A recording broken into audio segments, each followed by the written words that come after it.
कहानी की शुरुआत होती है कोर्ट के उस मंजर से जहां अहाना के कहने पर पारो पोल्टू को तलाक तो दे देती है, लेकिन साथ ही एक बहुत बड़ा दाव भी खेल जाती है। पारो जज साहब के सामने अपनी बेटी लड्डू के लिए एलिमनी यानी भरण पोषण की मांग रख देती है। पोल्टू इससे बचने के लिए कोर्ट में खूब नाटक करता है। वह खुद को गरीब दिखाने की कोशिश करता है, लेकिन पारो आज चुप्पी तोड़ देती है और सबके सामने उसे बेइज्जत कर देती है। वह भरी अदालत में पोल्टू का भांडा फोड़ देती है कि कैसे वह उसे तंग करता था, मारता पीटता था और मानसिक रूप से प्रताड़ित करता था। पारो की बातें सुनकर जज साहब का गुस्सा 7वें आसमान पर पहुंच जाता है। वे पोल्टू को कड़ी फटकार लगाते हैं और फैसला सुनाते हैं कि उसे हर महीने खर्चे के लिए एक मोटी रकम देनी ही पड़ेगी। पोल्टू न चाहते हुए भी इसके लिए राजी हो जाता है, लेकिन कोर्ट से बाहर निकलते वक्त उसकी आंखों में अहाना और पारो के लिए बदले की आग धधक रही होती है।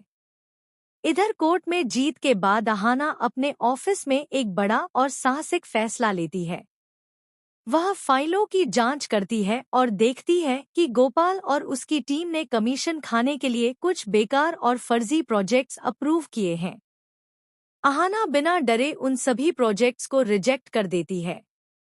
इसके बजाय वह एक ऐसे प्रोजेक्ट को चुनती है जिसमें उसे सच में दम नजर आता है।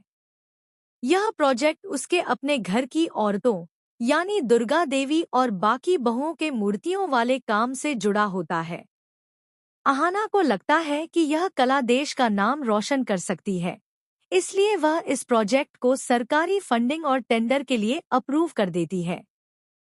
शाम को जब अहाना घर पहुंचती है तो उसके चेहरे पर अलग ही चमक होती है।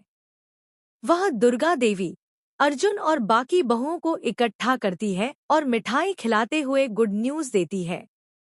वह कहती है, माँ, दीदी, सरकार ने आपके हुनर को मान लिया है। हमें मूर्तियां बनाने का एक बहुत बड़ा सरकारी टेंडर मिला है और फंडिंग भी पास हो गई है। यह सुनकर दुर्गा देवी की आंखों में खुशी के आंसू आ जाते हैं। अर्जुन को अपनी पत्नी पर गर्व होता है और घर में जश्न का माहौल बन जाता है। सभी को लगता है कि अहाना ने नौकरी पाकर सिर्फ अपना नहीं, बल्कि पूरे परिवार का भविष्य संवार दिया है। लेकिन दोस्तों, खुशियों को नजर लगते देर नहीं लगती। पोल्टू अपनी हार से तिलमिलाया हुआ होता है और चुप नहीं बैठता। वह जासूसी करना शुरू कर देता है और अहाना के ऑफिस के स्टाफ की जानकारी निकालता है।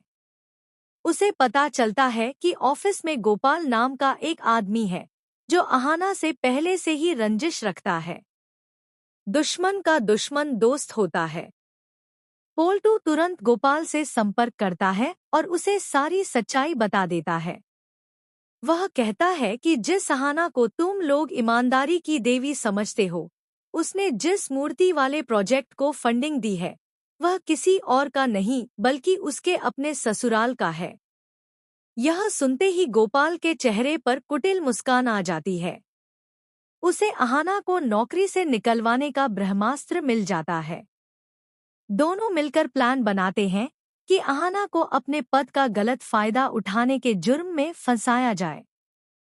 अगली सुबह जैसे ही अहाना ऑफिस पहुंचती है, वहां का माहौल बदला हुआ होता है। गोपाल, रूपा और आशीष पहले से ही बॉस के केबिन में मौजूद होते हैं। वे बॉस को सबूत के साथ बताते हैं कि अहाना ने बाकी प्रोजेक्ट्स रिजेक्ट करके सारा पैसा अपने घर वालों को दे दिया है। बॉस, जो अहाना पर भरोसा करते थे, यह सुनकर सन्न रह जाते हैं। गुस्से में वे अहाना को बुलाते हैं और पूछते हैं कि क्या यह सच है कि वह प्रोजेक्ट उसके परिवार का है। अहाना सच नहीं छुपाती और कहती है कि हाँ, यह सच है, लेकिन वह प्रोजेक्ट उसने काबिलियत के आधार पर चुना था। लेकिन बॉस उसकी बात पूरी भी नहीं होने देते। वे मेज पर हाथ पटकते हुए कहते हैं, बस अहाना, मुझे तुमसे यह उम्मीद नहीं थी। तुमने मेरे भरोसे का गलत फायदा उठाया है। पीछे खड़ा गोपाल मुस्कुरा रहा होता है। एपिसोड के अंत में एक बेहद इमोशनल सीन देखने को मिलता है। अहाना ऑफिस के बाहर बेजान सी खड़ी होती है। उसके कानों में अभी भी बॉस की डांट गूंज रही होती है, लेकिन उसकी असली परेशानी कुछ और होती है। एक तरफ घर में सब खुश हैं। अर्जुन और दुर्गा देवी जश्न मना रहे हैं कि फंडिंग मिलने वाली है और काम शुरू होगा।